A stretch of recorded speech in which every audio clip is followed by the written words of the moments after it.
Hello guys, আমি গিয়েছিলাম একটা বিয়ে বাড়িতে।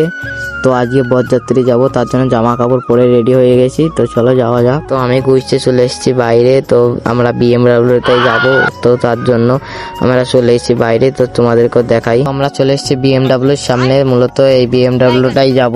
তো তোমরা তো দেখতেই পাচ্ছ বিএমডাব্লিউটা 6 চাকা। তো চলো যাওয়া যাক। তো আমরা উঠে পড়েছি বিএমডাব্লিউর ভেতরে। বিএমডাব্লিউর ভেতরে খুব গরম, এসি চলছে না। তো তার জন্য তখনই আমার বিএমডাব্লিউর ড্রাইভারটাকে বললাম একটু এসিটা চালাতে। তখনই সে আমাকে বলে, এইটা কি তো শ্বশুরের বাস নাকি, তো এসি থাকবে?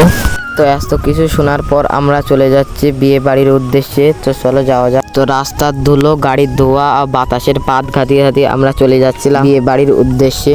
তো বাসের পদে কেউ আগুন ধরিয়ে দিয়েছে বলে তো আমরা তার জন্য এখানে একটুখানি দাঁড় করিয়ে আবার যাওয়া শুরু করি। তো তখনই আমরা বাসের এসির হাওয়া খেতে খেতে তো চলে এসেছিলাম আমরা বিয়ে বাড়িতে। তো প্যান্ডেলের সামনে আসতে মেয়েরা আমাকে টানাটানি করছিল।